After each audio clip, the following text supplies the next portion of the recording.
Alrighty, ladies and gentlemen, we're back. Must be total TCS right in this particular territory here. This is an interesting siding right here. Basically, what you're seeing, the track directly in front of me, is the old Piedmont and Northern spur that ran from Charlotte to Gastonia.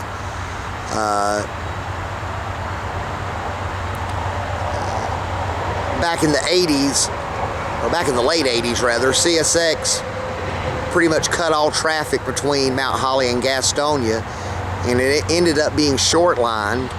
Most recently, Progressive Rail's got a hold of it. They've North Carolina Department of Transportation's been trying to get somebody to run it successfully, rather unsuccessfully.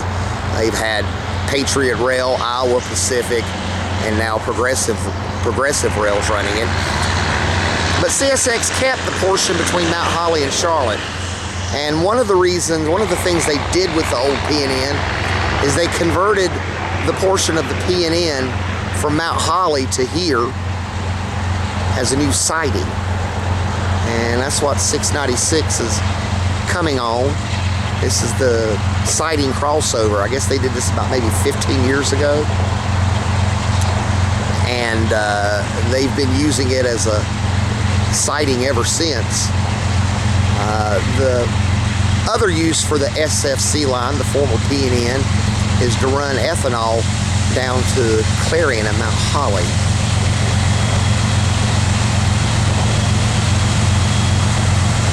But as you see, 696 is not taking the SFC line. They're taking the crossover and going on to the main.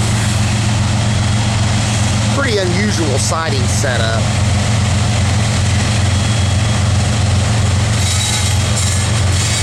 And y'all have a safe trip.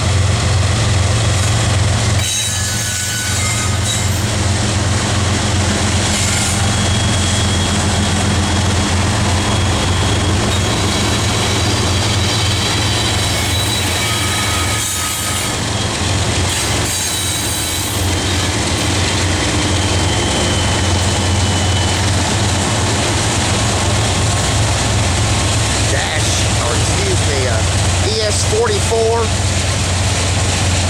and a couple of CW44 ACs. They mosey their way under the bridge there, going under I-485.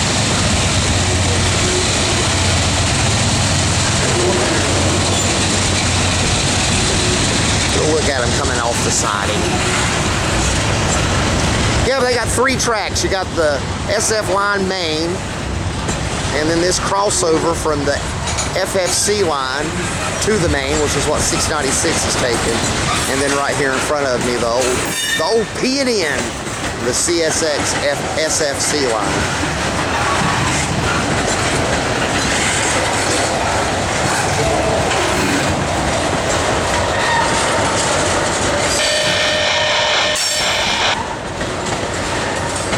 Q038 coming into Panoka, though they may be stopped down at Freedom, so these guys can get through.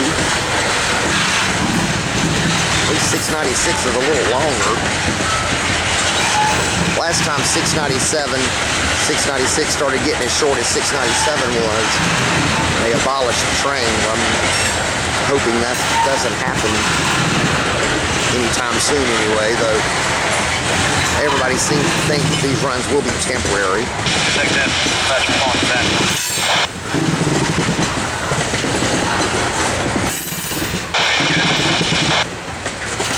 But yeah, from the south end of Mount Holly to the north end of Freedom must be totally remote control, because 696 did not get a track authority to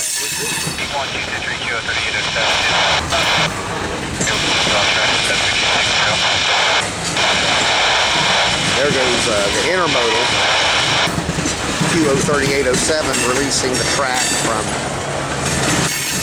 north end of Freedom down to, I guess, 327. They had three come up in a row from Monroe You had F772.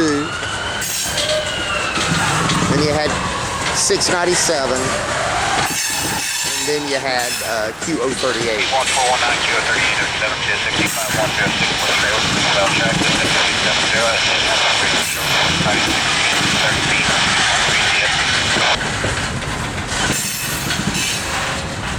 I guess they've got a 10-mile-per-hour speed limit coming off the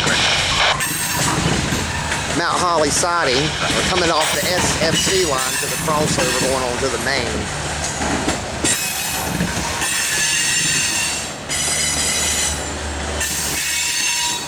Refrigerated boxcars.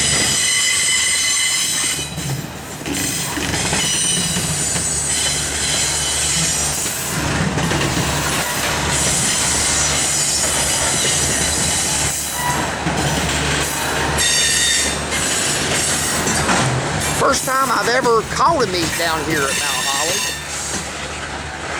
Heard a bunch of them, but never caught one until today.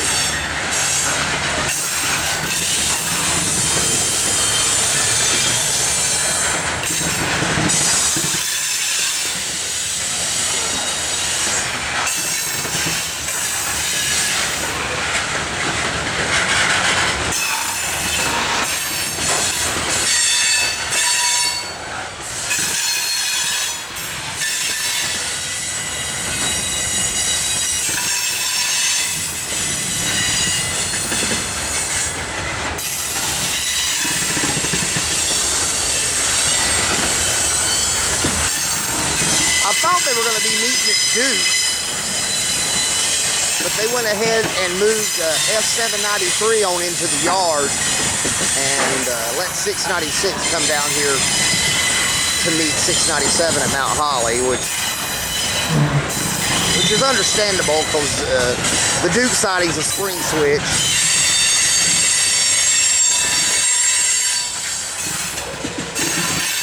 They probably would have had to stop at the south end and restore the switch if they'd have met at Duke.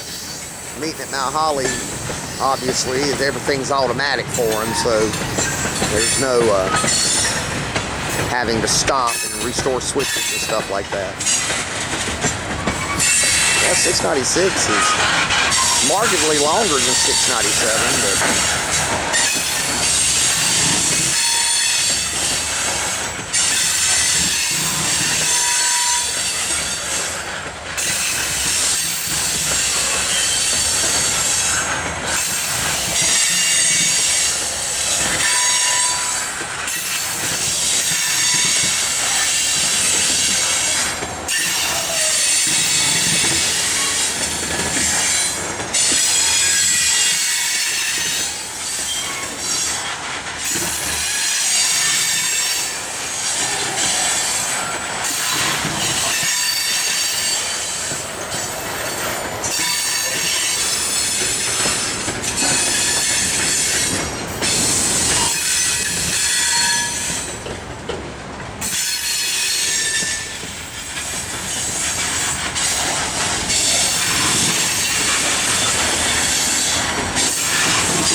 I think the end 696 is coming up here now.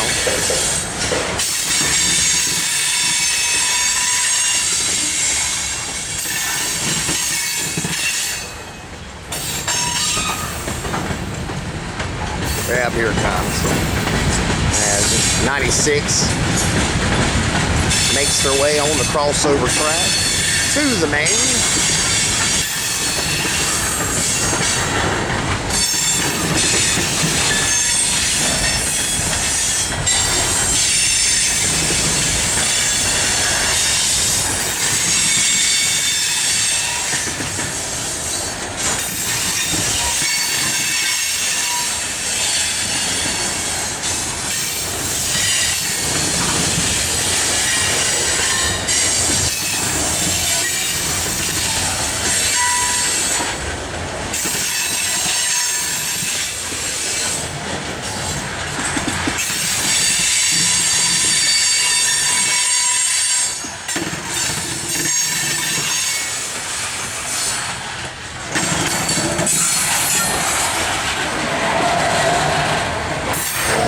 Q696, or the rear of Q696, makes their way under I-485 and by the north end of Mount Holly.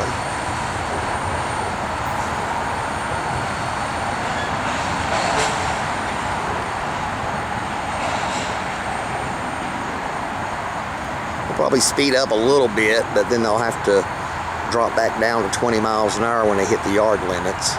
The yard limits are only maybe 6 miles down the road, Pinoka Yard.